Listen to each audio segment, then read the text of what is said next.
I'd ask him, I said, do you think God gave loving laws or hating laws? I mean, good grief. I'm asking this question to a pastor. Right, exactly. I mean, with the Presbyterian pastor. Yeah, we're in third grade Sunday school now. But it was just like, it's so predictable. It's so predictable. You think it's a bad idea. And that kind of, and we're not recording yet, but I mean, that kind of piss poor attitude. Yeah, we are. Okay. That kind of piss... Like, he's like, don't ever believe it when they say this. It's not hot. That kind of piss poor attitude towards the law of God.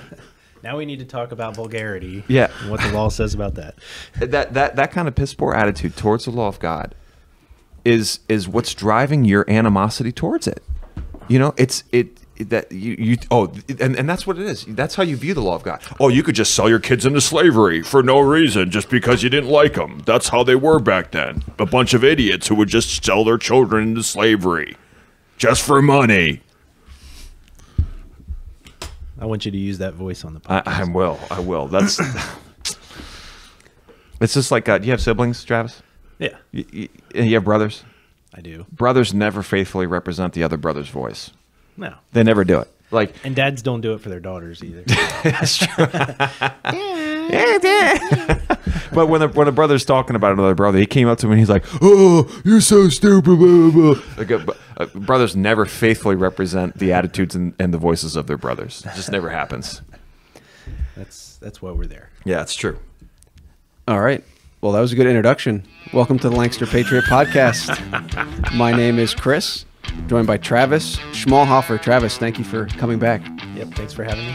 Pastor Joel Saint of Independence Reformed Bible Church, and the executive director of the Mid-Atlantic Reformation Society. Great to be here as always, Chris. And Luke Saint, the world-renowned author of the Sound Doctrine of Theocracy. Copies in Africa now. Yeah, unfortunately, they can't read it because they speak French to the person I gave it to. But, you know, it's the thought that counts. Yeah, the thought that counts. All right, well, today we are back, and we are discussing some of the themes from your book, Luke, and some of the themes maybe from Thomas Paine's Common Sense. Okay, so I want to start this podcast out by reading a couple quotes here about the U.S. Constitution. We want to look at, and this won't be the only podcast that we do it, but we want to look at the U.S. Constitution. We want to look at American history. We want to look at civil government in America from a biblical perspective, which we often try to do on this podcast. And we want to try to dig a little bit deeper here and do sort of an analysis on civil government in America. And this is something that you did in your book, Luke, The Sound Doctrine of Theocracy, which if you don't have a copy, go get a copy. They can go to Amazon to get that. Yes. Okay. So I want to read these quotes. This is Calvin Coolidge. Joel, were you alive when he was president? That was after the Civil War, right? Okay. To live under the American Constitution is the greatest political privilege that was ever accorded to the human race.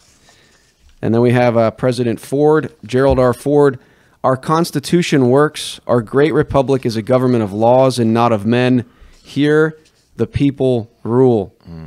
And then one of our favorite former justices of the Supreme Court there, Ruth Bader Ginsburg.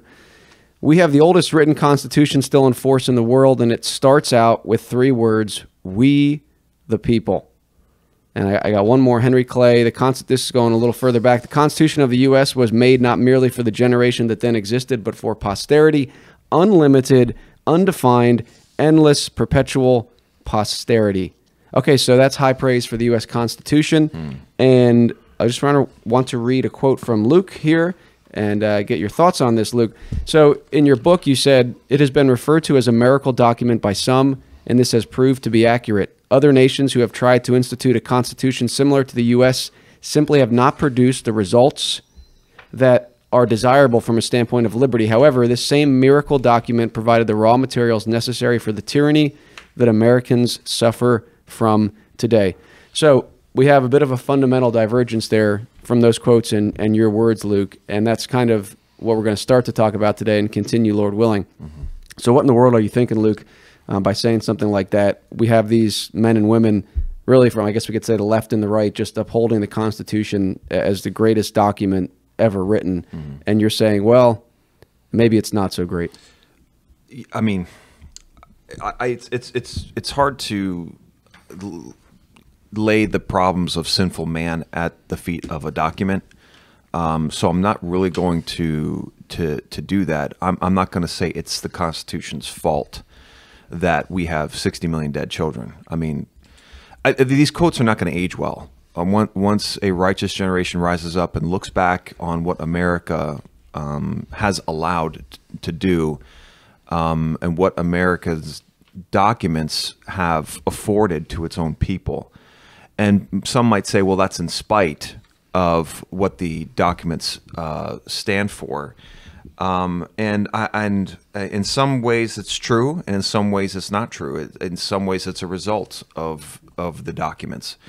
I don't think under the political system of Israel back in the time of Judges, you'd ever get away with 60 million dead children. And you can say, well, that's just because they had less people. But no, I say it's because their political system always allowed for the righteous. It always gave the righteous power, and it limited the power of the wicked.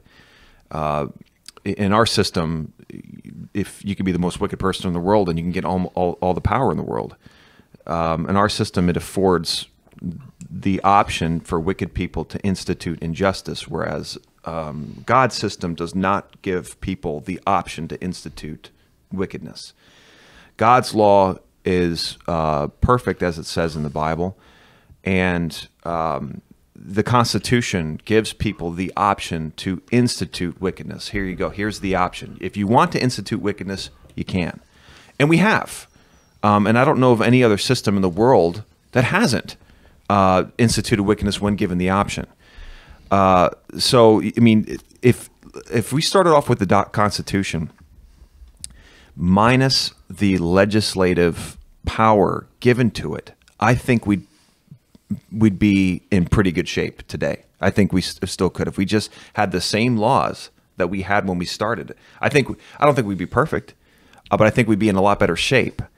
But anytime that you give man the option to institute wickedness, he's going to. It's happened 100% of the time throughout history. And that's one of the things that Thomas Paine has complained about in his work Common Sense. But I think he misidentifies the problem because he limits the problem to the office. And he says, here's the problem. It's the office. And I think he's led the horse to water, but the horse is not drinking the water. He's saying the king's the problem. And I submit to you that the king was not the problem, especially since okay, so Ruth Bader Ginsburg then is transferring from the king to the people.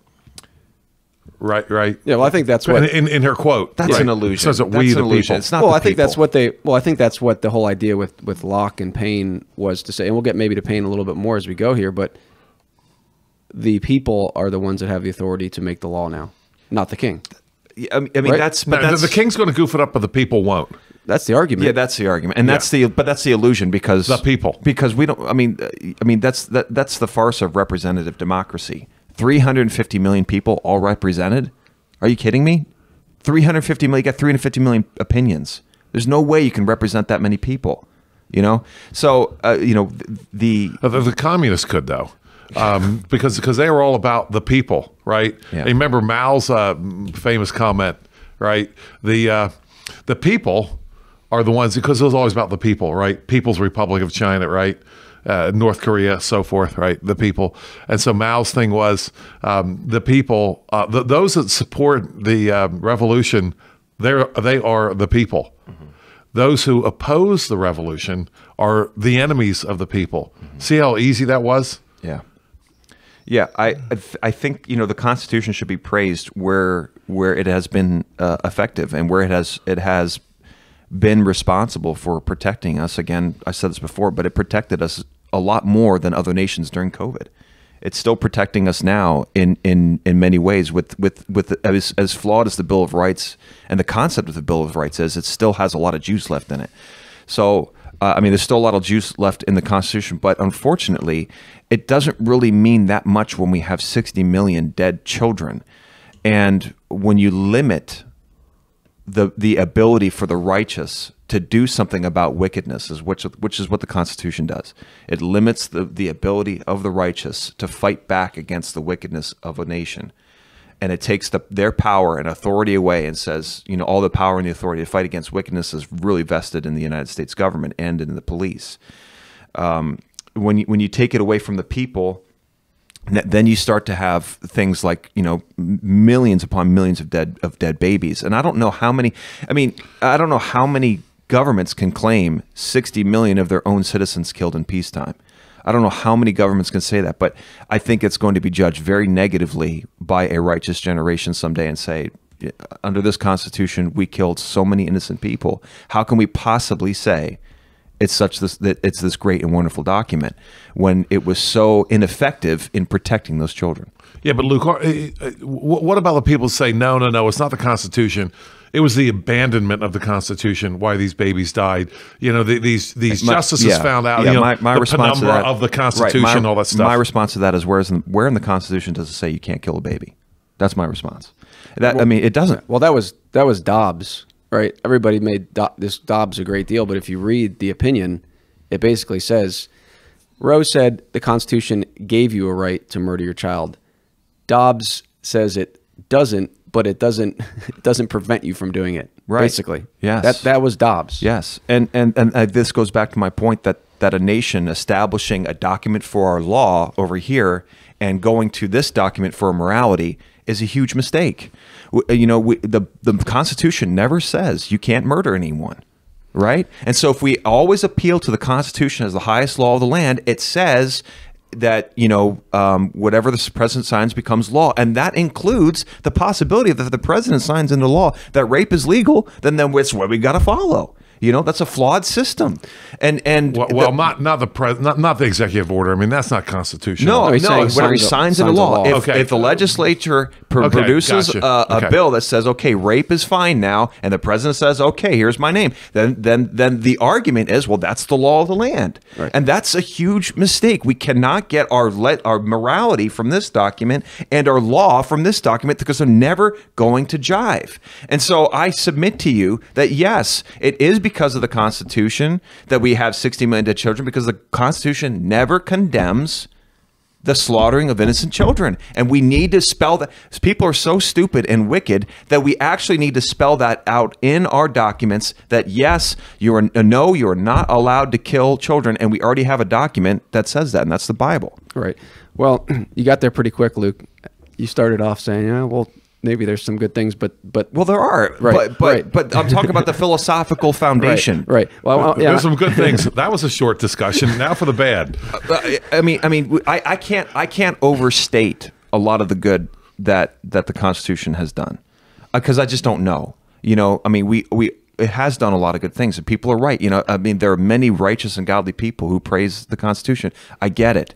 But you're right about that, spelled Luke. out. In that during COVID, it seems like the constitutional questions kind of gummed up the ability of the tyrants to mess with us. Canada, Exhibit A. Yeah. England, Exhibit B. Yeah. You know, just it really did. It stopped them from being as effective as they wanted to be. Yeah. But unfortunately, we had this COVID discussion because of the Constitution, because these powers were making little powers and sub-powers all over the place that the Constitution can't really fight against. You know, I mean, so we had this problem. You say the Constitution can't fight against. I mean, the Constitution can't fight anything. Well, it's the people utilizing the Constitution. Well, I want to ask you something, Joel, and we're going to get into a lot of those things, Luke, that you brought up, and then I want to ask Travis something here. So, Joel, you were definitely around during President Ford's term. What was the first president that you could vote for? Might have been. Might have been Ford. No, 74. Might have been. I remember voting for Reagan. Okay. And I might have been. No, I would have been too young for Ford. I would have been too young. Okay. He was 74 to 77. Yeah. Was he voted in, or did he? Nah. Well, he remains the only unelected president. Okay. Besides Biden, when Nixon resigned. That we've ever had. What about Taylor? Well, I don't know about, was he appointed? But I think he was then elected. Later elected. Whereas okay. Ford was never elected. Okay. So Yeah, Ford said this. This is a great. Our Constitution works. Here, the people rule. And then I want to read. This is not from a president. This is just from a blog, and it says why the U.S. Constitution is the greatest human document. And it says it's the Constitution is the only force. This goes to your point. The Constitution is the only force in America that stands in the way of a despotic autocracy. Let us never forget the fact that there is but one piece of paper protecting us from tyranny. May that fire of freedom never go out. So, Joel, what are your thoughts on? I mean, is the Constitution the only solution to tyranny? Yeah, you know what? This always goes back to: are we governed? Do we govern ourselves? We cannot ever get away from that. In other words, how can a piece of paper protect you from anything if the people behind the piece of paper are wicked and ignore the whole thing? Mm-hmm. We've got. Let's think about what we have now. Right. It starts out. Let's go back because I do remember this a little bit, a tiny little bit. I was like 6 years old when Kennedy was shot, with that magic bullet by Lee Harvey Oswald from the library, which the FBI has never been able to replicate. Okay.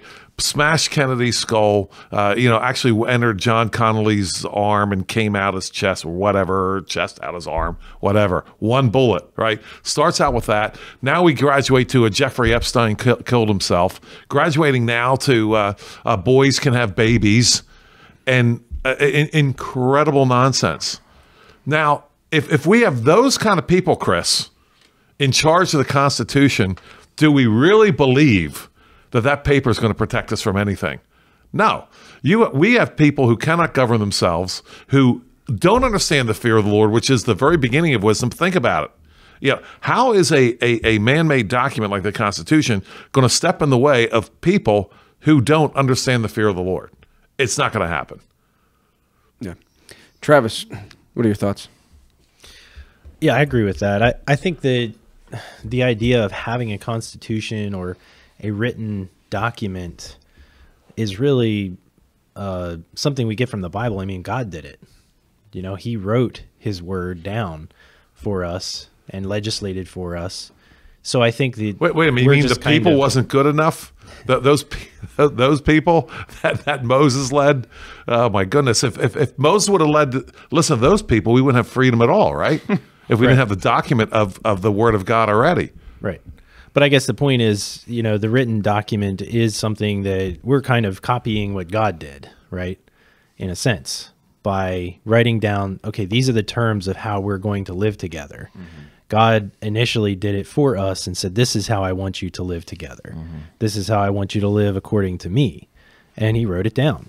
Now, he himself, with his finger wrote on the tablets of stone, but Moses presumably wrote the rest of the first 5 books. I know some people would argue that maybe somebody earlier wrote down parts of Genesis, but I would say Moses at least gave us what we have now, right? So I guess all I'm pointing out is it's the best we can do. If it was good enough for God to do it that way, then yeah, having a written document declaring this is how things are supposed to be is the best that can happen. However, you still have to have people who are kind of enforcing it. Now, then the question is who's in charge of that enforcement and all that. That's the discussion really at that point. Yeah, my issue with the statement, it's just that paper saving us from tyranny, if you will. My issue with that is no, it's the fear of the Lord that saves us from tyranny. With or without documents, obviously we need documents to be able to, for everyone to be able to understand. Right. But I mean, we're in Pennsylvania. It was William Penn who said that bad people will not preserve good government. If good people get a hold of a bad government, they'll fix it in turn. They'll straighten it out. But you can have the best document in the world, even the Bible, if you will, which was perverted by wicked kings, right, and compromising prophets in the scriptures. Yeah. Okay. Well, that's good things that I think we may be able to start to get to today. We may not. This is somewhat of an informal series that we want to go through a lot of these issues that Luke brings up in his book and interact with the U.S. Constitution, American civil government from a biblical perspective. So few minutes before we get to Paine, but anything that comes up, just feel free to discuss it, gentlemen. Okay, so we have the Constitution, all right, and it receives this high praise from presidents, from on both sides of the aisle, as it were. Now, one of the things I think you mentioned in your book, Luke, is that, I think I just read it, that the other nations who have put in something similar haven't experienced the prosperity that we have. And I think that takes us to something I want to talk about, which is you read these quotes, some of them from really well-known presidents or whatever, and some just from, the average person. And they're all saying the same thing in the sense that the Constitution, is this great bulwark. It's this great protector. It's this wonderful document. And in the modern mind, it's often presented as the reason we have the blessings we do is because of the Constitution. Like the Constitution is what has given us these great blessings. And I think that's false. Mm-hmm. I think that's erroneous. And I think it's kind of like in Deuteronomy chapter 8, when the Lord's speaking to the people and he's saying, don't say to yourselves it's because of our wisdom, our righteousness, that we have experienced these blessings. Mm-hmm. I'm giving them to you. When you come into the land and you have all this prosperity, don't forget that I'm the one who gave that to you. Now, and I guess some people could say, well, no, we recognize that God gave it, but he did it via the Constitution. I think that's one of our main points here that we're going to be wrestling with. But the blessings that America experienced cannot be from the Constitution because other countries have implemented similar things. Right? I mean, it may have been the first one of its kind, but certainly since then, there have been many nations that have tried to do the same thing, and it just hasn't produced the prosperity that America had or the freedom. But we see now, under the Constitution, we are losing all those things. Another point that it's not the Constitution that got us here. It was God's blessing. And early on in American history, you had a lot of Christians. Yeah, I agree. I think we've, in this nation, I think we've been running on the fumes of the Puritans for 300 years. I really do. I think that they were the ones who laid the groundwork. And I've heard people say this before, that, we talk about our founding fathers as being, Jefferson and Franklin and Washington, but they said that, no, those are just the framers. The founding fathers are the Puritans. Those are the founding fathers. And I agree with that. I actually started to refer to the, those guys as the framers. But the Puritans as the true founding fathers, because we never would have gotten to this place of the spiritual capital required to fight a battle against a wicked king and to not set up something worse in its place after you've done it. The spiritual capital required for that is incredible. And I think we often underestimate what kind of spiritual capital was needed to totally not destroy everything after we got rid of England. And we saw what happened in France. They got rid of their king, and it was chaos. It was complete destruction. And so we saw something similar again in England during the English Civil War. The spiritual capital that they had from the Puritans who were living there at the time, when Cromwell came to power, and they didn't just totally destroy everything, but they were doing republicanism before it was cool. Or I could say actually the Dutch were doing it before them. But even at that point, to commit regicide was something quite new for a nation to do. And when Cromwell said, the office of king is abolished, that was the spiritual capital required even for that statement, to not turn around and just institute anarchy and institute destruction and just go around and I got the power and I'm going to start using all my enemies and all that kind of stuff. The spiritual capital required for America to cast off England and try, I'll give them a benefit of the doubt here, but try their best in establishing a just nation, I think was less to do, had nothing to do with the Enlightenment, and had everything to do with the Puritans, and even the fathers of the Enlightenment. John Locke, was he not the son of Puritans? Did he not take a lot of his foundational presuppositions from the Puritans? And so I think that the Constitution was less a result of here's a new form of government. Let's try the great experiment, and let's try it this way. It has less to do with that and more to do with the inheritance of the spiritual blessings of the Puritans for several hundred years before. Yeah, I mean, you look at the French Revolution, and I know there's a lot of talk about how different The Bolshevik Revolution, too. and how different the American Revolution was from Yes. the French Revolution. Although They kicked out all the Huguenots. They got rid of all their spiritual capital. They're like, we don't want you Right. here, right? And then they had a revolution, whereas America welcomed them. Right. Well, I think the difference, though, and I think what I was going to say is, I think people look at that and say the American Revolution in its ideology was different than the French Revolution. I don't think it was that much. I think Jefferson, who was supportive of the French Revolution, he saw the same principles being applied in France that he wanted applied in America. Now, the difference was that spiritual capital. Right. The difference was, I mean, when you read these, even in the early 1800s, you read from these courts and these. I mean, they say, I was just reading something from I think it was early 1800s, some judge in New York, and it's saying our nation is 99% Christian. Like we are Christian people. I mean, even Hamilton would say we have the same religion across this whole nation. So I think that was the difference that kept back the full unleashing, if you will, of the principles, because in the end, and this is what this multiple podcasts are going to be about, if the idea with the revolution is we the people now are supreme, that's the same idea in France as it was in America. Now, the only difference you're going to have is if the character of the people is different. So I think that when you look at the great blessing of America, it was because of those spiritual forebears. You had early Christians, and even to the founding era, even though you did have a lot of Enlightenment thinking come in, I think with the framers, the general populace was still very much clinging to their Christian heritage, and it was being chipped away, but that's where the blessing came from. So for us to say, well, the Constitution gave us this, I just think it misses the whole point. I mean, the Constitution didn't come until 1787, 1788, so you had over 100 years of American history prior to that. And you had all this blessing that got them to the point where they could stand up against England, both physical prosperity, if you will, material prosperity, and the spiritual capital.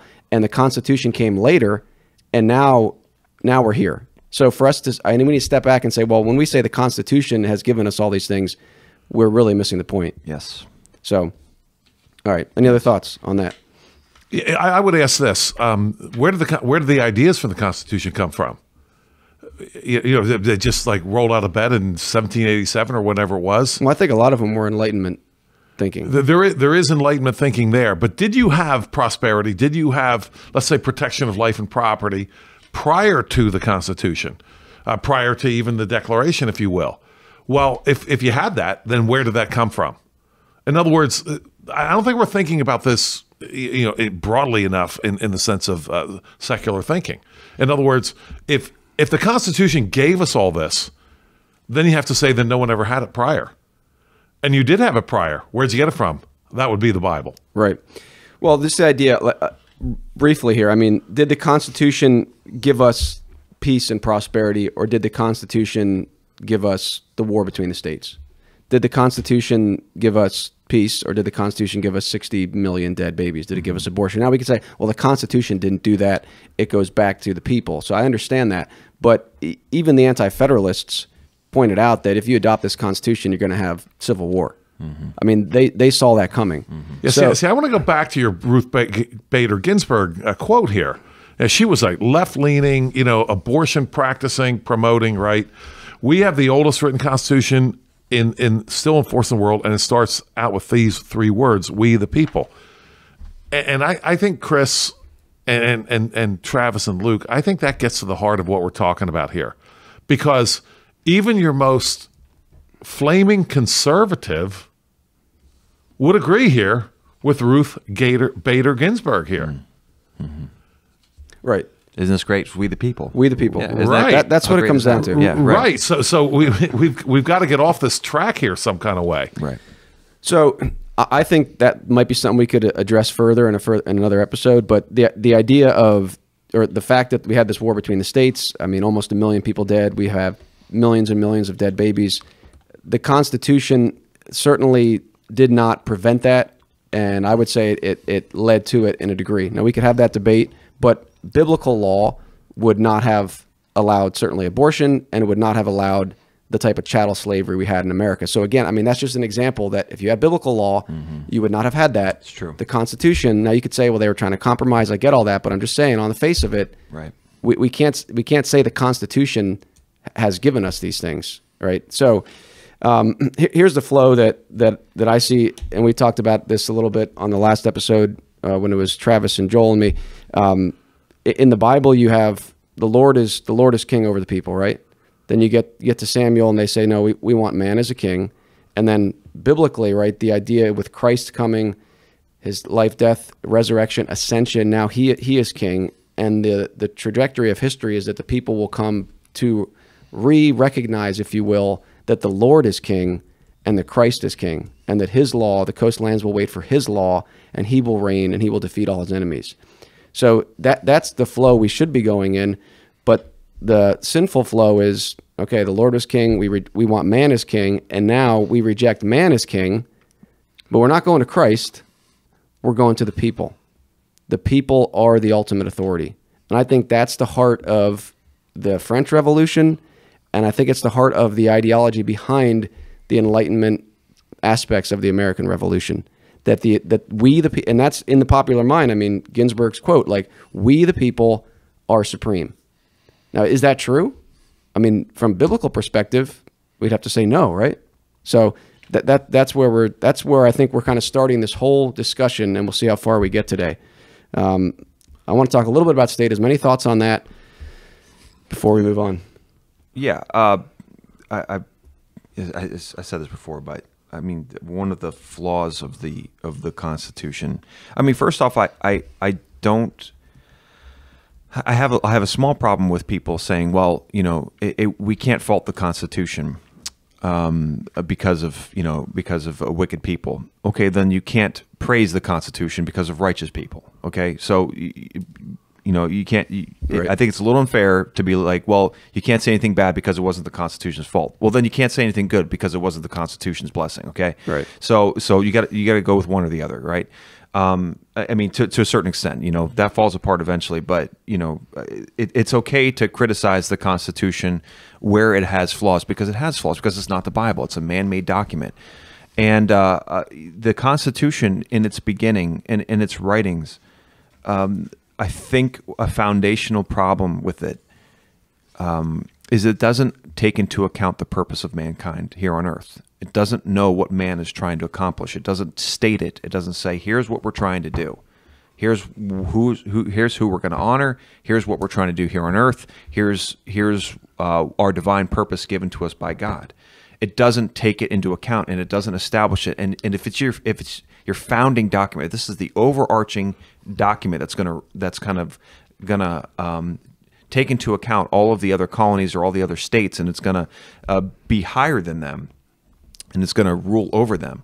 You have to establish at the beginning, what are we trying to do here on earth? What is our purpose? What are we trying to accomplish? What's this all about? Because if we don't know what we're trying to do and what we're all about, then we can't possibly tell if we're doing the right thing or the wrong thing. God has given us a divine purpose, and that's dominion. And if we don't say that in our founding documents, okay, here's what we're trying to do.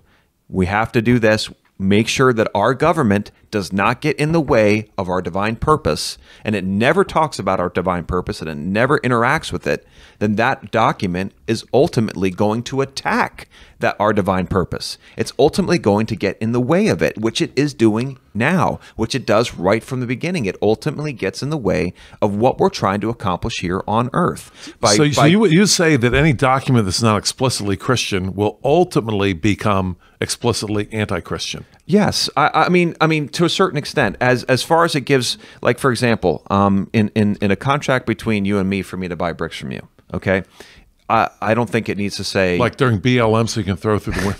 Well, I don't think it needs to begin with "in the name of God, Amen." Okay, I don't think it needs to do that. However, if this is a document that's over all the nation and it's telling other people, this is how you live, this is the overarching founding document for this country, then yes, Supreme law of the land. It's the supreme law of the land. So you cannot afford to be iffy on what we're trying to do here. You can't afford to. You got to be explicit. You got to use explicit Christian language. You've got to be able to communicate the same principles that the Bible communicates. And if you're iffy or neutral or secular about it, then it will be used to attack the divine purpose that God has given us. We have seen that. And even in the beginning of the country and back in the 1800s, when they gave the documents to the Ottoman Empire and said, look, we're not a Christian nation. Look, see, there's no Christian language in there. And I believe that I think there was some language removed when they gave it to the Ottomans. There was some tomfoolery involved there, but the Ottomans were like, "Oh yeah, I guess look, there's no Christian language." The Treaty of Tripoli. Yes. Yeah. And they said, "Look, see, we're not one. See," and the Ottomans were like, "Yeah, I guess. I mean, that is a disgrace to a Christian nation. There should be no ambiguity." In our founding documents, this is the most important document in the nation. We've got to be explicit. Even capital P Providence is just not enough. That's just not the great governor, capital G governor. No, it's not enough. We've got to talk about Christ. We've got to talk about his word. We got to talk about justice, and we got to talk about dominion. And if we don't do that, that is going to ultimately attack Christ. It's going to ultimately attack God. It's going to ultimately attack dominion. And it's going to ultimately attack justice if we're not explicit right from the beginning. Well, I think there's a story of a pastor talking to Alexander Hamilton and saying, "Why didn't you guys make this explicit? Where's Christ in this?" And the story goes that Hamilton was like, "Oh, we forgot." Like, oh man, we forgot that. Like, and then Washington responded to it later. I guess that came to Washington, and George Washington said something along the lines of, "Well, we don't need to make this explicit. We believe, they would have this language of, we believe in the religion and the Christian religion, and it has to permeate all we do. But we believe the best way to preserve that is to not make it explicit. Because if we make it explicit, then you're going to pervert it." So, I mean, people were thinking that, and a lot of people did have issues with the Constitution with that. But again, that's the Enlightenment thinking coming in. It's not the Puritan thought. I mean, you contrast John Locke's idea of we the people, that mindset that led to we the people, that contrasts with the Puritans, that we're going to do this in the name of God. So there's a clear fundamental divergence there, which I think is a very good point. And then also we have to address what the document itself, what it says about human nature, what it says about the power of making law, the power of taxation, all those things that we're going to get into, I think, as we go through this. So those are good points. All right. Anything else on that? I do want to talk about. I have a quote here from Stephen McDowell. This is a recent guy, and he says, "One of our great enemies is statism." He's talking about we're in an ideological war today, putting government in the place of God, often because we deny God or put man in his place. So either by atheism, denying God, or putting man in his place, secular humanism. Every expression of statism, secularism, socialism, communism, Marxism, democratic socialism regards civil government or man via civil government as the ultimate authority, and as such is the source of law and morality. The state and man as its head defines what is right and wrong, what is lawful and unlawful, what is moral and immoral. The state becomes the de facto God of the society. Okay, now my question here, before we get into a little bit of Thomas Paine, is how is a constitutional republic, if you will, under the U.S. Constitution with man-made law? We may not be able to get into all the discussion on man-made law that I know we started before, and we'll keep having those discussions. But how is that different than socialism or communism or Marxism? I know there could be different expressions of the economic side, but in the end, the fundamental thing that McDowell is saying here is that if you put man as supreme, if man is the arbiter of what is right and wrong, if man determines what is lawful and unlawful, that, and he's saying, is statism. So is he right? And if he's right, how is a constitutional republic, which gives man the ability to determine what is lawful and unlawful? Because the Constitution, I mean, we're not even talking here about a constitution that says, like the Hawaiian Constitution, every single law made must be in accord with God's law. I mean, we could have that debate, and that would be kind of you have a Christian option. Do you do the legislative branch or not? But we're talking about the U.S. Constitution, which certainly doesn't say that. It gives man the authority to make whatever law he wants. He can change the Constitution. The highest authority under the Constitution is man, explicitly. So how is a constitutional republic different than all these other statists. I don't think it is, but I want to hear your guys' thoughts on that. Fundamentally, I would say if you're dealing with a Christian populace like we've been talking about here, the only difference is one of time. In other words, if time passes and the Christian character becomes weak, then we're going to get communism, statism, fascism, and the whole thing that Steve McDowell is talking about. When the Israelites come out of Egypt, a slave people, they probably can't even read at this point. There's no reason for them to learn how to read. They one of the first things they do is they want to throw off Moses when they and throw up a couple of golden calves. Well, this is an unregenerate, not God-fearing people in charge. And once again, if not even Moses and Joshua can stop the people from doing the wrong thing when they've lost their Christian character, no paper is going to save us. And again, it's hard for me to get away from that. The idea that a piece of paper is going to save us from tyranny is just a problem that has to be fought against, which is why, going back to your point, Luke, about the Puritans, it wasn't just the Puritans as a group, it was the Puritan pulpit. That's what it was. They were thundering the law of God from their pulpits. They were talking about the very thing that our pastors today are scared stiff to talk about. Our life coaches, as we've talked about before. And so, the idea that we're Ruth Bader Ginsburg here and so forth is going to save us from this is just crazy. Stephen McDowell is exactly correct on this point. We're going to get the same thing. And we're hanging on to that Constitution. Bless our hearts here. It's going to save us.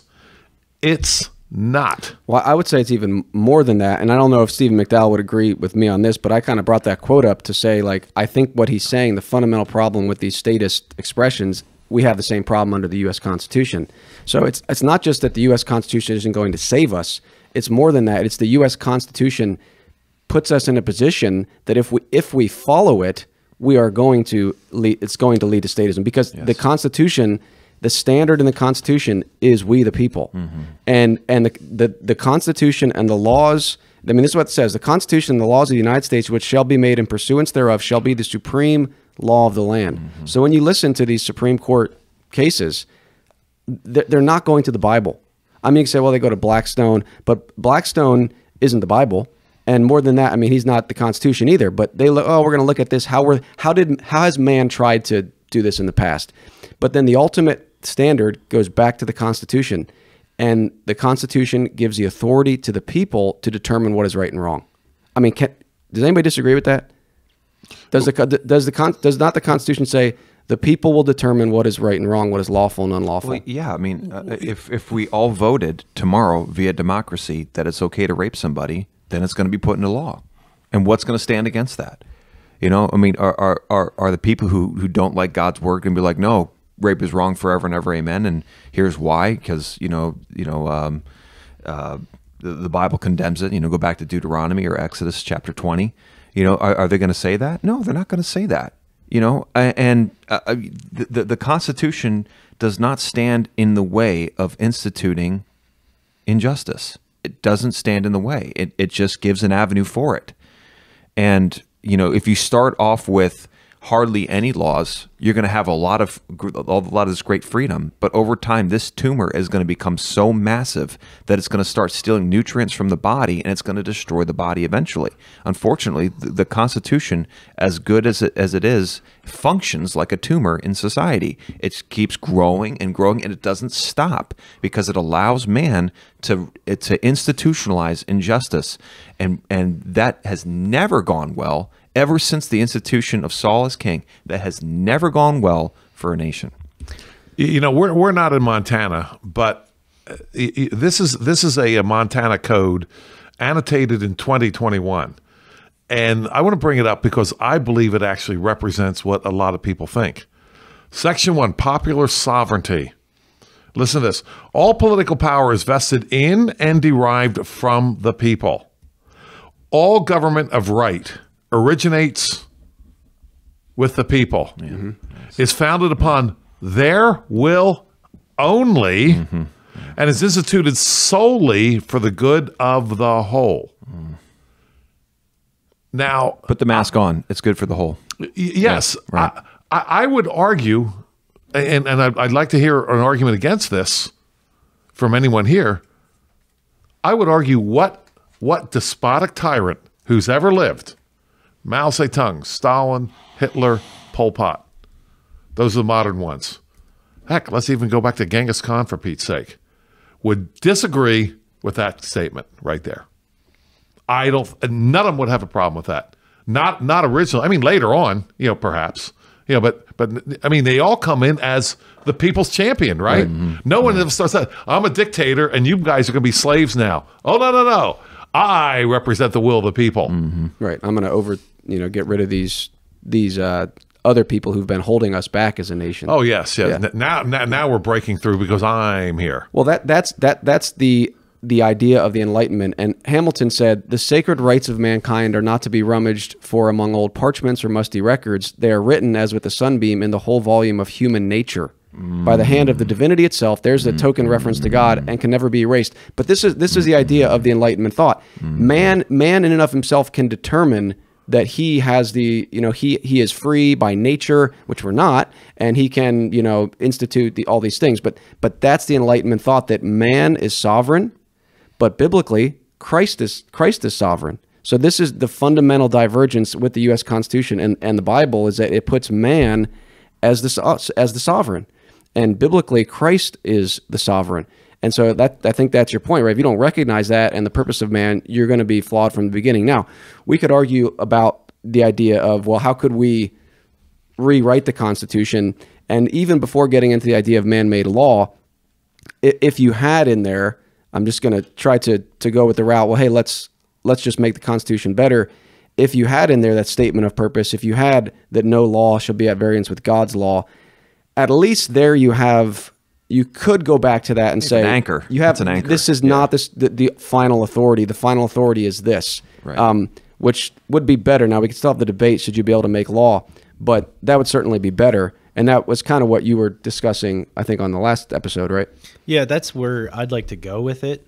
That's not to say that I'm not open to having discussions about a further reform down the road where, okay, we've gotten to the point in our nation where we've officially recognized that everything is under the lordship of Christ. And kind of like the Hawaiian Constitution, that, no law should be made that's at variance with the law of Jehovah. That's where I'd like to go as the first step. And I'm still trying to think through this idea that, in like Luke's book, The Sound Doctrine of Theocracy, that really the legislative branch should be done away with, and it should just be a judicial, that judges are in charge. I'm still kind of working through that myself, and I'm not convinced on that yet. But I think that I agree with what you guys have been saying.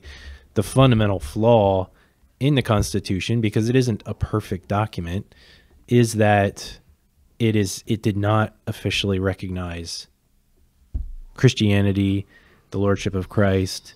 And so I think that whenever you have the people in charge, demos, a democracy, that becomes the God. And it's going to be just as capricious as the pagan gods were of old, whatever. And so I think that as a nation, that's really the direction we need to be focused on right now, is everything needs to come under the rule of Christ. Yeah, and I think we'll get to those. If we don't today, I'm sure in some other episodes we'll get more and back into that debate. But I think, can we start there? That's where I wanted to start, that the U.S. Constitution, as it is written, posits people as the ultimate sovereign, like that code you read from Montana. I mean, that's the Enlightenment thinking. That is not biblical thinking. The people are not sovereign. And people say, well, the people are still the ones that have to enforce the law. Yes, but the ideology and the philosophy behind it makes a difference, right? Ideas matter, and when you say that man is sovereign and man determines what is right and wrong, and yes, they're going to say, well, he looks to the law of nature, but of course they don't cite what that is. Yeah. So once you say, you have these references to providence and the laws of nature, and nature's God, but it's up to man to determine that. And so all these rulings of the Supreme Court, we're moving further and further away from any vestige of the Bible because that anchor is not there.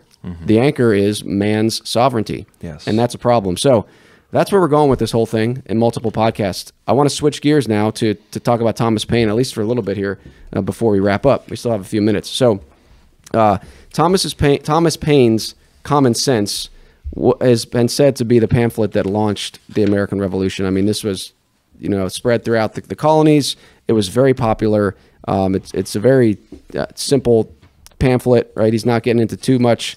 He does get into the philosophy of this, but it's easy to understand. So there's 4 sections to it, but I just want to talk briefly about the first chapter, the role of government. Okay. And let me start off, Luke. Just what do you think? What did you think in general from reading Paine there? You said you enjoyed it, right? I really enjoyed it.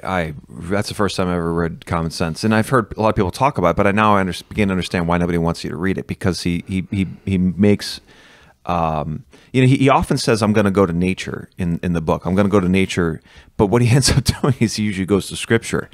In the title Common Sense, in some ways is appropriate, but his strongest arguments come from the Bible, and the quotes you sent where he's basically making the same case that a lot of us are making, that the system of judges under Israel was superior, and he admits it right away. He said in the beginning of the book, he's like, they didn't have kings, and the consequence of which there were no wars.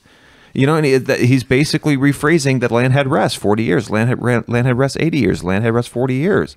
Wait a second. Thomas Paine, the favorite founder, if you will, of your basic atheists today, you're saying that their favorite guy made his best arguments from what book again? From the Bible. And he makes I don't know if we understand what you're saying here. He's making the same case that a lot of us are making, that if you look at the government of Israel that God had instituted, and God told them to institute and how to institute it, and what the offices are, what the purposes are, what the law is. He was saying it was superior to anything that they had up until this point. Because he comes right out and says, the consequence of them not having any kings was that they didn't have any wars. And he's like, the problems of Israel basically started when they put Saul in as king. That's what he says in the book. Yeah. And I was floored. I was like, I can't believe that he's saying this, and I can't believe it's taken me this long to read it. So thank you, Chris. Well, yeah, he and we're not going to get into that chapter that much today. I know our friend Curtis has some interesting thoughts on the monarchy, so I think we want to try to bring him in for that discussion on chapter 2. But Thomas Paine certainly appealed to the Bible to make those arguments. There's no question about it. He appealed to the Bible. I don't think Thomas Paine believed in the Bible. Later in his life, he would attack Christianity. I think he was clever in using the capital of the Bible to argue against the king, and he does a great job of it. Yes. But there's biblical stuff in there, and there's also an emotional appeal that he's trying to really tell these Americans, get rid of the king. The king is worthless. Yeah. That's in a nutshell his argument. But he uses the Bible. Right. But I don't know if we want too much to get into the monarch, because I wanted to talk about his role of government, because we might agree with him, especially on his analysis of the peace under the judges and the kings, but he's still arguing for popular sovereignty. Oh, yeah. And so he starts out, so he says, law and government will be unnecessary while the people remain perfectly just to each other. But my question is, by what standard is he saying that they're just? How does he define justice? He will later refer to murderers and thieves. So there's 2 things we can look at. But then he says, some convenient tree will afford them a state house, under the branches of which the whole colony may assemble and deliberate on public matters. It is more than probable that their first laws will have the title only of regulations, and be enforced by no other penalty than public disesteem. In this first parliament, every man by natural right will have a seat. So he's laying out, it's kind of this, he acknowledges that man is not an angel. And it was Madison or Hamilton, like we are not perfect, so that's why we need law. So I agree with him there that he says the government is made to punish evil. Yeah, but he also says it's a necessary evil. I'm like, I completely disagree. He at the beginning of his book, it's a necessary evil. I'm like, no, it's absolutely not a necessary evil. You know, it's a blessing. The law that my life is protected, yes, by powerful people, that's a blessing to me. yes. But again, Karl Marx would agree with Paine there, right? And so that's why we ultimately, as we straighten out our economic problems, we won't need the civil authority anymore. So there you go. Yeah, see, he says, I mean, he's laying the foundation for what Locke said, and again, this gets back to the legislative branch, that the government needs to do is make laws. They need to make laws. And he says at first these laws will be only regulation only. But then my question is, okay, if these laws are only by suggestion, what about the murder and the thief? Like the murderer and the thief. Like you already said that we're going to be just to one another. But this is... Can't suggest a penalty. Right. This is the illusion of this, I don't know, this idea that man is born free, right? And we would just be acting, nice to one another. But biblically, from the beginning, we had the fall, we had murder happen right away. So we don't exist in this vacuum where we have to get together and like figure everything out again. And that's how they present this. Like, well, if we got together and we started from scratch, well, that's never going to happen. And we're not starting from scratch. We have, 6,000 years of human history. We have Christ who was risen from the dead and is reigning right now. So we're not starting from scratch. And he says, well, if we're starting from scratch, the first thing we need to do is be able to make laws. And at first they may be regulations only, which I think is nonsense. Like if you already know it's just and someone's going around murdering someone, are you going to have that as a regulation? Like, it's a suggestion. And he says the only way that it would be enforced is by public disesteem. So the murderer, well, we're not going to punish him. We're just going to, disesteem him publicly. So from the outset, I think this is the start of his book. It's fundamentally flawed. It's saying, we can figure this out by just look at man. Isolate man in a society, and now figure out how government should work. And I think that's part of the problem with this Enlightenment thinking. Luke, would you say that Paine, where he fails, he's listening to Enlightenment thinking, and where he succeeds, he's listening to biblical thinking? Let me give you an example. He says this. He says, and however our eyes may be dazzled with show, or our ears deceived by sound, however prejudice may warp our wills, here we go, here's Enlightenment, or interest darken our understanding, the simple voice of nature and reason will say, 'tis right. In other words, it sounds like you're saying, when Paine sticks to the Bible, insofar as he does, perhaps even hypocritically to Chris's point, he gets it, and wherever he goes off into Enlightenment, he's off into the weeds someplace. Yeah, yeah. I mean, I would agree with that statement. Yes, I think a lot of Paine's. The book or the pamphlet, if you will, it was something like that's called a pamphlet back then. But the pamphlet is blistering. It is blistering with its argumentation against what England was doing. It's just a complete blitzkrieg against it, and you can understand why this will get people fired up and motivated to throw off the chains of what they deemed to be tyranny, which I agree was tyranny at the time. But his strongest arguments come from his understanding of the scriptures, and the appeals to nature, and we'll just kind of get it. We all kind of get it. Is a denial of something fundamental to good government, and that is the understanding of the total depravity of the nature of humankind. I say this with Lord willing, much thought put into it, but our founding fathers were not good Calvinists, or the framers were not good Calvinists. They weren't, because they gave too much power to mankind to go against what the Bible has to say about justice. And whenever you do that, mankind will go against it. And so Paine's whole premise of when we come together, we'll all just kind of know what's right and what's wrong, is anti-scriptural. We don't just all kind of know what's right and wrong just by looking at nature. Even Romans 1, the popular passage that people go to, because I completely deny the idea of natural law. I deny it completely. That's huge to Paine. And that's huge, yes. Yeah. And it's huge And to the all those Enlightenment. guys, It's yeah. huge to the Enlightenment. And it's huge to today's modern patriots. It's huge to modern patriots, huge to the radical two kingdoms guy, the two kingdom folks. I completely deny it because, and they go to Romans 1, and they say, look, see, Romans 1, God's character and his nature are evident through that which he's created, right? And I'm like, great. Where does it say his law is evident through nature? Well, it says his character and his nature. Great. Where does it say his law is evident through nature? It never says that in Romans chapter 1. So it never says, the Bible never claims that we all just kind of know what the law of God says. It says his character and his attributes, but it does not say his law. He had to reveal it to us because we're too stupid to look at nature and reverse engineer that when you steal from somebody, you need to pay 5 times back if it's this, and it's 4 times back if it's that. We're not smart enough. We're totally depraved. And in fact, Dad, your point that in the Garden of Eden, and this is to me is a death knell to natural law.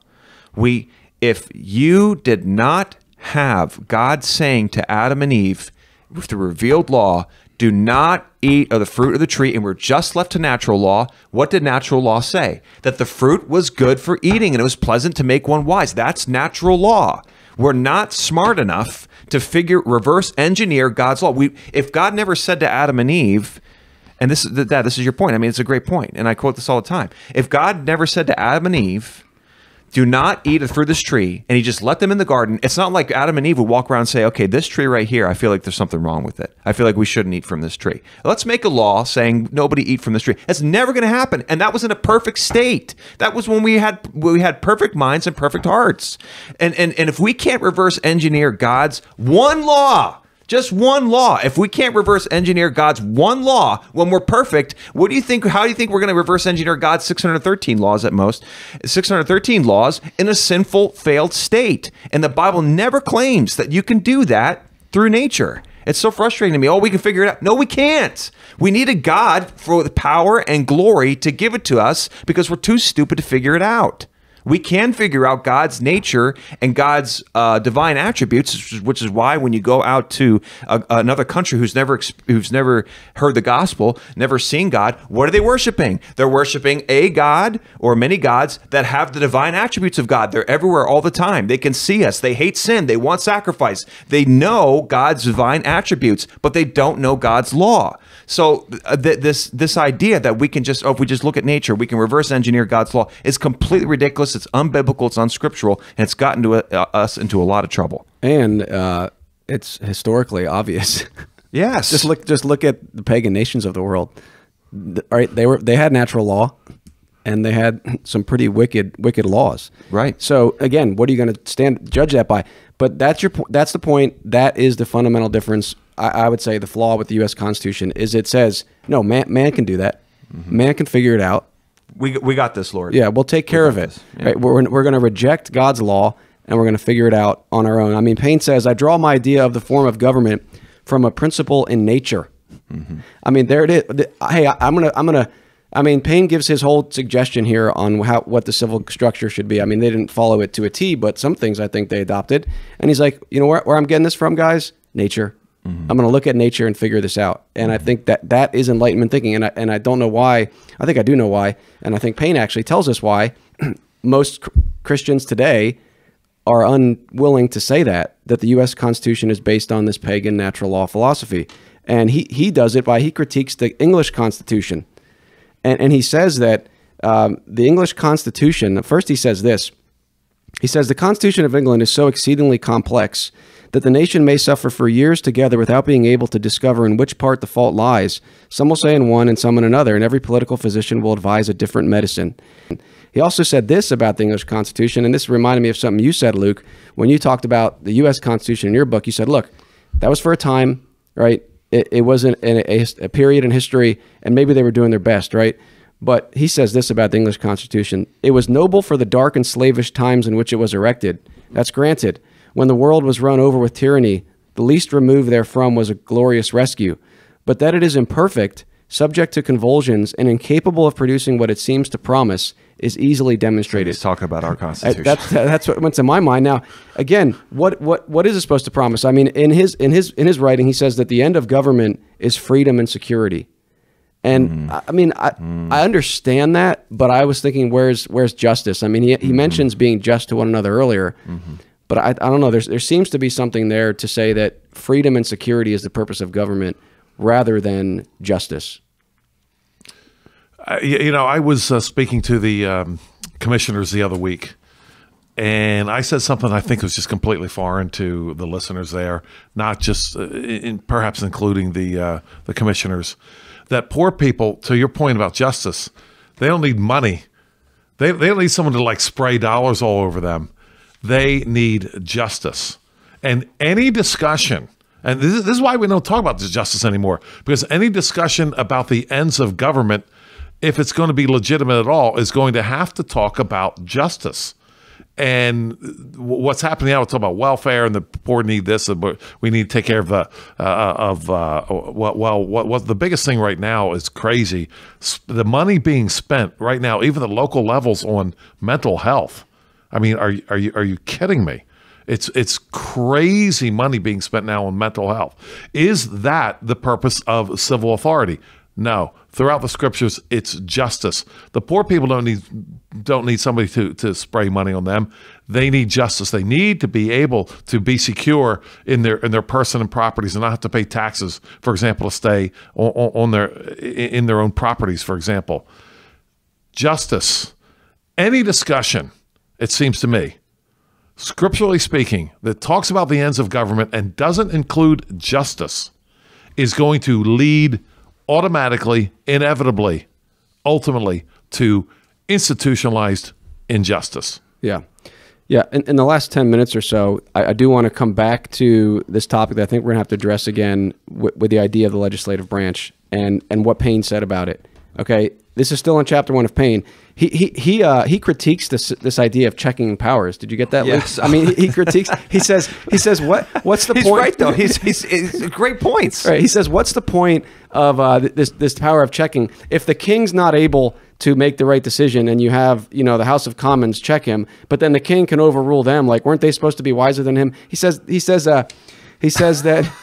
The system of checks supposes that the king is wiser than those whom it has already supposed to be wiser than him. A mere absurdity. Mm-hmm. So he says this idea of checking powers is farcical and contradictory. He says this, though. So he says that's not a good system. This is what he says, going back to this idea of popular sovereignty, man can make law. He says, in order that no law may pass that is not satisfactorily just. Okay, so he uses these words just. I don't think he's referring, biblical justice, but he's saying, here's how we can make sure that we have just laws. Okay, this is Thomas Paine's solution for how can we have just laws? This is what we have to do.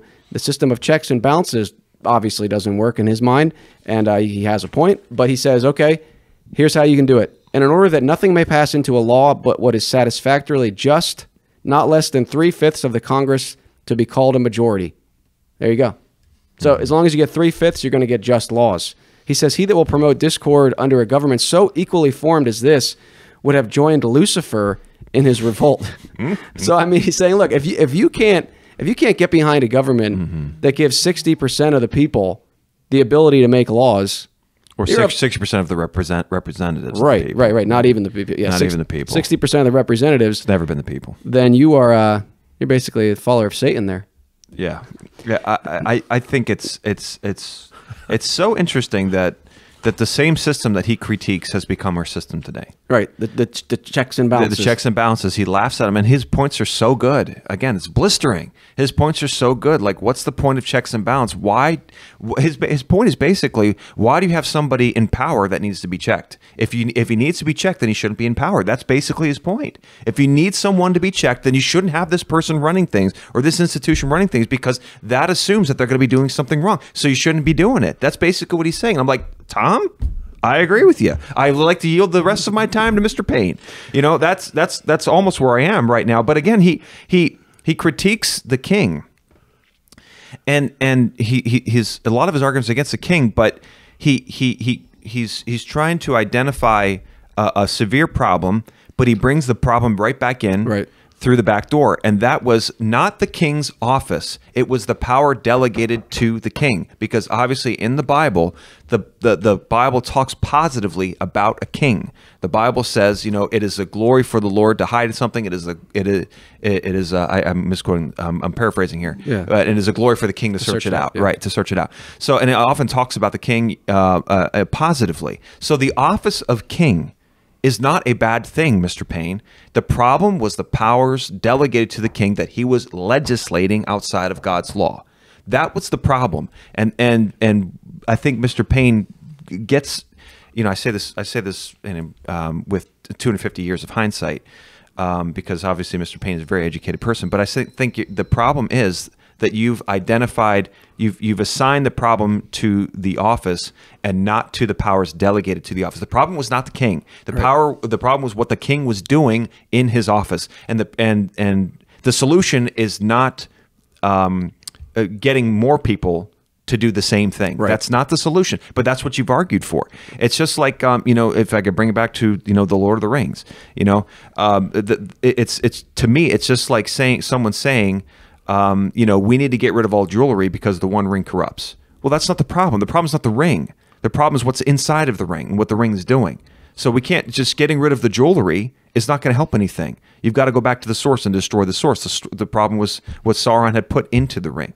And that's what to me is Mr. Paine is arguing for, is he's misidentifying he's identifying the fruit of the problem, but he's not attacking the root of the problem. Well, you shared that quote with me from the movie The Patriot. Yes. Right? Yes. What was that quote? It was the quote from Benjamin Martin. Benjamin Martin. He started off with the Edmund Burke quote. Why would I trade? If it was Edmund Burke, why would I trade one tyrant 3,000 miles away for 3,000 tyrants 1 mile away? And then he concluded with this, and I don't know if this is a historic quote, but I think it's a great quote. But he says, a legislator can trample a man's rights just as easily as a king can. That's almost heresy today. But yes. It was Burke who said that. Interestingly enough, it was Burke who said that, not about the American Revolution. It was about the French Revolution. He said, you guys have gotten rid of your tyrant king. Good. Great. You've elected 1,000 tyrants now. Yeah. Well, so that's Thomas Paine's point. He says in England, maybe you're better off in England, but he says, but the will of the king is as much the law of the land in Britain as in France. Okay, so he says the king making the law is the problem. Mm-hmm. I think this is the key if you're going to get something from Thomas Paine's first chapter. And what is there? The implication is that the power to make law should not reside with a king, but with we the people. So we've simply shifted this authority from the king to the people. Right. And I don't know if you caught, I'm sure you did, Luke, but he says that what's going to make a nation prosperous is the ability to make laws. He says that no nation that is fettered in its legislative powers can ever arrive at any material eminence. He says that if America could have the, quote, legislative powers in her own hands, then she would live in opulence. So he's appealing to their desire for prosperity and saying, look, if you want to be prosperous, we have to be able to make our own laws. Now, I get what he's saying, the king's doing these things that are, they're hampering our economic prosperity. I get it. But his argument there is the problem is not that man can make law. The problem is, in his mind, the king's making the law. We need to make them. We need to be able to make the laws. It's just an argument against tyrannical monarchy and making argument for tyrannical oligarchy. That's just what it is at the end of the day. When push comes to shove, he's arguing for oligarchy. And the 250 years of hindsight has shown us that's what it's become. It's not the will of the people. We have 350 million people when our will is not being done. It's not happening. It's not. No one can come to this nation and say, "Oh yeah, the will of the people is being done." That's a farce. That's a carrot on the stick. Yeah. We need to go back here again to the pulpits. I'm telling you, the pulpits. Because the pulpits are the ones who have to continue to define human nature.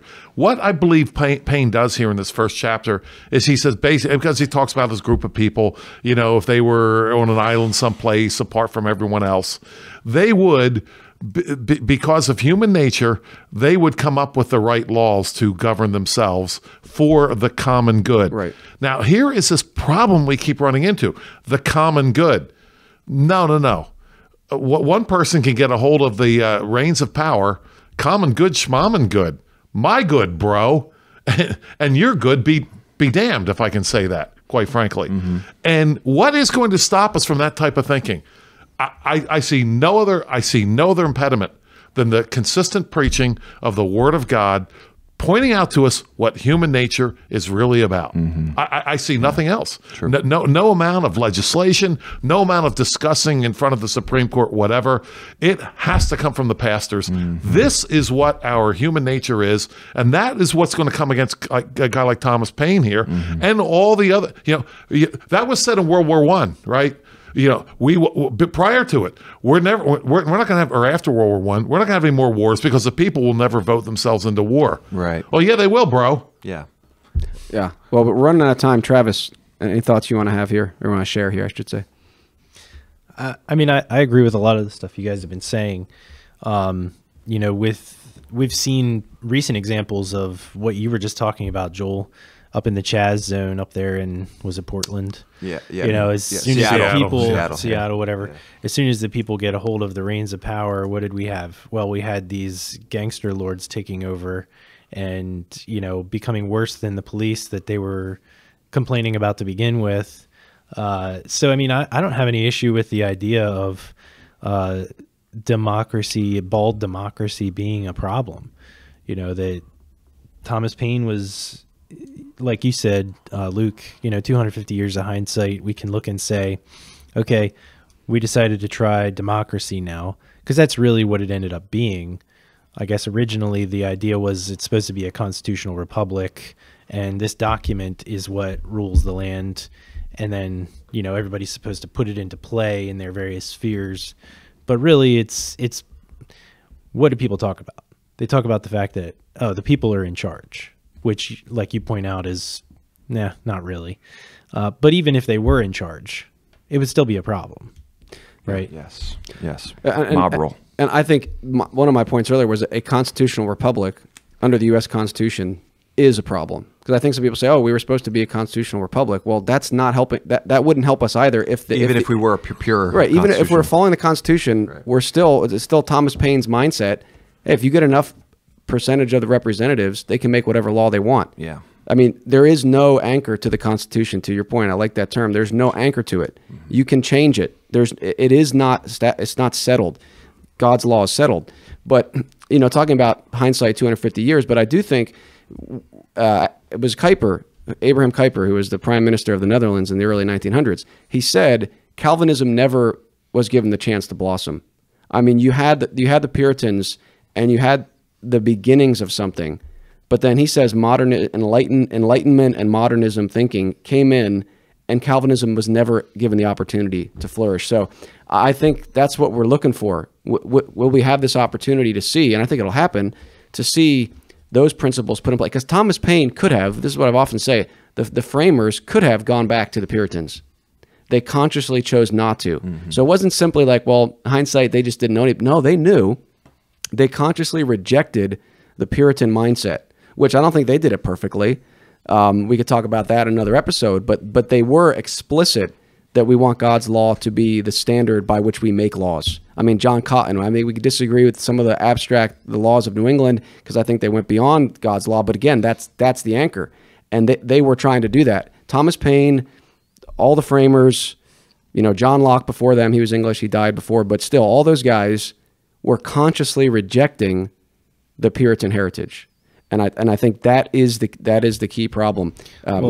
And that comes back to this whole problem of Thomism. Like you were talking about earlier, the natural law idea. Michael Knowles wouldn't like to hear this, but St. Thomas Aquinas really set us off on a wrong trajectory way back when he came up with all of his philosophical ideas there that have shaped Western civilization, especially the Roman Catholic Church. But it seems like a lot of the framers were giving into that idea. And yeah, so what are we hoping for here? Well, I'm hoping that we can, let's go back to, like you said, the Puritans. Let's go back to this idea of anchoring everything in the Word of God, and let's try this better next time. Who knows what's going to happen? There's a lot of theories out there about where things are going to go right now. But we know that nothing ever stays exactly the same. Things are changing. And my hope is that there will be this reformation and revival that we're praying for and we're hoping for and working toward, and that we will say, let's try the Puritan option now. Maybe we could refine what they were doing, maybe a little better, and who knows where things will be. Well, we never give up on the. I mean, it's ultimately. It's ultimately biblical, but the spirit of the Reformation and the phrase "semper reformanda" is something we're never going to abandon. We're never going to be like, okay, we've reached perfection now. Right. We're never going to say that. Even tomorrow, if there was a small country that had 20 people and they followed the Bible the best that they could, and they instituted a government. Eventually, that government is going to need reform because we're always reforming, but we're always reforming in the right direction. Right. We're going to be improving, and we're not. See, the secular argument is that we're shifting sideways all the time. We're shifting sideways. This Christian argument knows we're shifting upward. We're always reforming to make things better, to make it more biblical, and hindsight is always going to benefit us. Equipped with the Bible, it's always going to benefit us as we reform our governments. But one of the things we need to remember is that we should always leave the government open to reform by our children. And if you put in a legislator, they're going to set up hedges to guard against that reform. They're going to protect themselves from reform. Is that not what Cromwell was always encountering? That I've set you guys up, do the will of the people, but here I see you legislating hedges around yourself to prevent you from being kicked out. When he walks in and there's Sir Thomas Fairfax, if I remember correctly, saying, hey, I move that we stay in power for another 20 years. Here, how about that? And Cromwell's like, okay, you're disbanded again. You don't get it. So you knuckleheads have to remember that what you're here to do. But that's why he kept disbanding Parliament, because every time he put those guys into power, they would just start legislating hedges around themselves to give themselves more power. That's what happened. That's what we've done. And that's what's always going to happen. But if we're going to set up a government, we've got to leave enough room for our children to improve upon what we have done without the government getting in the way of their improvements. Yeah. Well, Luke, I think you have to leave soon. Do you have to leave now? No, I'm fine. A couple more minutes? Yeah. I just want to read a couple more quotes. And those are great points, and then wrap up and give you all a chance to say one more thing. So Paine says he's arguing, all the people at the time, I guess, were Englishmen, you would say. And he says the arguments in favor of the English system arise more from national pride than reason, which I think he's right. But again, he's still leaving out the Bible. So he's saying, look, you guys are married to this idea of the English Constitution and this form of government, and it's based on your pride of what you are as Englishmen, and it's not based on reason. Okay, and again, that's the Enlightenment thought. But again, He doesn't bring in the Bible. So he comes so close. He's right. He's like half right with all this stuff. But that's the spiritual that's the cultural heritage of the spirit of the conservatives right there. Always good at identifying the problem, terrible at identifying the solution. That's why I always agree with conservatives whenever they identify the problem. Right. But whenever they talk about the solution, Charlie Kirk, for example, I mean, is anyone more conservative than him? But okay, what is the solution, Charlie? Oh, we need more education. Oh, great. Oh, we need more schools. Perfect. To produce more socialists for you to own in your videos. Great. Right. Is not Thomas Paine the father of modern conservatism and identifying the problem? Bingo, you got it. There's the problem. But your solution is more of the problem. Yeah. Is that not the definition of a conservative nowadays? That quote just illustrates our problem, though. It really does. In other words, we have the Word of God, which cannot be contravened. It's actually true, right? I would like to see a discussion like this, right? If we can resurrect Thomas Paine, right, with the English, right? And Thomas Paine says, I know what your problem is. You're based on national pride, whereas I'm based on reason. And the English guy says, actually, it's you that's based on national pride, and I'm based on reason. Right. Okay, who's going to arbitrate that discussion? Right. We have no word from God here. Right. That I would like to see. Yeah, that would be great. He also says, again, I just want to get some more quotes from chapter 1. He says, We need to lay aside all national pride and prejudice in favor of modes and forms. The plain truth is that, and again, this is what he's saying about the English. I think this is true about the American history. He says, I can almost hear the organ playing, right? We need to lay aside all national pride. Amen, brother. he says I'm coming forward now of the invitation. No more national pride. Oh my goodness. He said it is wholly owing to the constitution of the people and not to the constitution of the government that the crown, the English crown, is not as oppressive in England as in Turkey. So he's saying, look, the document, the form of government didn't give you this prosperity in England. It's because of the people. And that's what I'm saying about American history. It's not the U.S. Constitution. It was the Constitution of the people. In the beginning, many were Christian. The framers recognized that. I think they went against that mindset. But now we're losing that. To your point, Joel, about the pulpits, we're losing that Christian identity, the Christian, people aren't Christian anymore. I don't know how else to put it. They're not following Christ. So if you have people that are following Christ, even a natural law, man-made document with all its flaws is going to be checked by the people, right? In that sense. And that's what Paine's saying in England. He's trying to say, look, you can't look at the prosperity of England and use that as an argument for the English Constitution. And kind of what you were saying earlier, I think it's the same thing. We can't look at the prosperity of America and say, oh, that means the U.S. Constitution is the answer. I have one more quote from Paine, and then we can make final comments here. This to me was the most amusing quote he had.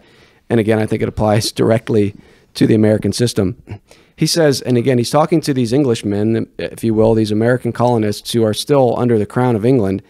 And he's arguing with them that, look, you can't understand what a good government would look like because you're so attached to the government in England.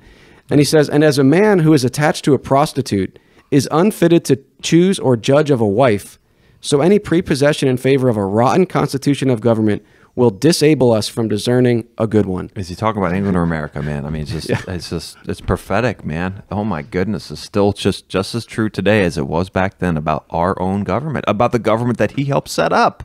Right. The irony there. That's natural law for you right there. There's natural law. That you've created the problem that you've been trying to destroy. That is natural law to a T. Yeah. All right. Final thoughts. I think we've scratched the surface here. I encourage you to go at least read the first chapter from Thomas Paine's Common Sense and compare it to the Bible, because you have this natural law mentality that man can figure this out on his own. And if we can at least start there, like we've talked about before, Travis, like can we start there, that the Bible should be the standard and God's law should be the standard. And then we can get to the point where we have the debate about the legislative branch. But American society still is in the words of Paine, attached to a prostitute. And I'll say it's the U.S. Constitution. As it stands now, and we can make the argument we could change. Heretic, you. As it stands now, it places supreme sovereignty in the people. And at the end of the day, if that's the final anchor, we just need 3/5, and we're going in any direction we want here. So, yes. Quick final words, Travis.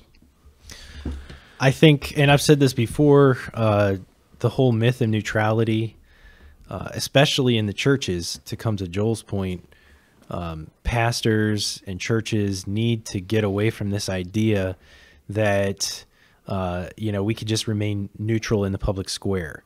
I think we've been trying that for generations now, and we see where it's gotten us, right?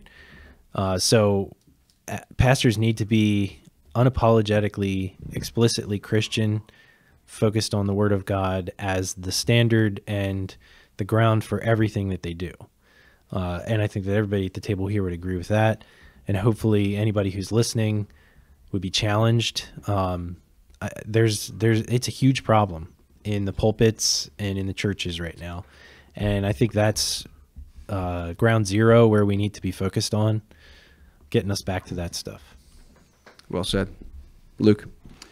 For people who really love the framers and boomers, I'm sorry, but you're especially guilty of this. You're not listening to them. You're not listening to what they said, because they often gave warnings in their writings that if this doesn't work, that this is an experiment, if this doesn't work, you people have a responsibility to correct where we went wrong. And, we quote the framers where we protect the Constitution, but you won't quote them where they warn against, if this doesn't work, you need to do something about it. Thomas Jefferson kept saying that over and over again. He kept warning, saying, hey, this might not work. If we go into tyranny, you guys got to do something about it. So, my friend, if you're out there and you're a Constitution lover, you've got to recognize that the same people who set it up often gave warnings that this might not work, and that if this produces tyranny, then you have a responsibility to do something about it, right? So, if you really want to listen and be a the Framing Fathers fan, if you want to be a fan of the Framers, you've got to listen to everything that they said, not just the parts that allows you to live in your comfortable, it's all about the Constitution mind frame. You've got to listen to everything that they said. So if you reject the Bible as a source of all authoritative government, if you reject it, okay, I can't convince you otherwise. But you're not even listening to the people that you tell me that you're listening to, because they told you to do something about tyranny. If this doesn't work, it's not working. We have 60 million dead children. That is not a success. We will be judged harshly in the future. Amen. Joel? I want to talk about a framer briefly. John Adams. Is this a crazy idea that we govern ourselves by the Bible? No one's ever heard of this before, right? Well, maybe they have. John Adams. Suppose a nation in some distant region should take the Bible for their only law book. Only law book. Uh-oh. No legislative branch. Only law book. John Adams. Impeccable, right? Come on. Who's going to attack him? And every member should regulate his conduct by the precepts they are exhibited. Every member would be obliged in conscience to temperance and frugality and industry, to justice and kindness and charity towards his fellow man, and to piety and love and reverence towards Almighty God. I'll skip the rest. I'll skip part of it for time's sake. His last comment here in the paragraph: what a utopia, what a paradise would this region be? Is he overstating the case? Perhaps. But this idea of the Bible as our only law book, actually, it's been here before by one of our framers. Yeah, I think he probably didn't know what he was saying there. But I think what I think what this is what they would do. They would say, yeah, if we followed the Bible and they were right, if everybody obeyed the Ten Commandments, then we would have no need for the punishment of evil. But then they kind of set that up as the utopia. But then they say, well, we don't do that, so therefore now we need man-made law. And I think he should be consistent with his whole quote and say, yeah, let's actually have the law book, because the law book doesn't just tell us how to live righteously as individuals. It tells us how to deal with sin when it happens. Yes. And I think you would agree, Joel, probably that's where Adams didn't take that to its conclusion. If he did, then he would have been arguing for many different things. And yeah, I think he's got a little bit too much enlightenment going on. But the problem is evident. When someone showed me that quote, I actually started going through his diary. And in his diary, one of his entries, he asks himself, what is the business of man here on earth? And he doesn't give an answer. He asks himself that question. He doesn't know what we're all trying to do here. And maybe he came to the conclusion later. But again, if you have someone like that framing your documents and you don't know what the business is, I mean, he actually asked that question he writes in his diary, and I think he concludes with spent the evening with General Putnam, Israel Putnam, which was really interesting. One of my fave generals. I mean, at least during that time when he was writing, he was hanging out with Putnam, I think it was. But he asks in his diary, what is the business of man here on earth? Okay, you don't want people like that framing your documents if you don't know what this is all about. Much credit to John Adams, because he did have a lot of biblical influence, a lot of biblical learning. Much credit to him. But a child of Puritans, I believe. Yeah, if he was. My understanding. Okay. Yeah. And he was a very accomplished man. He was a lawyer. His wife was apparently a very brilliant communicator.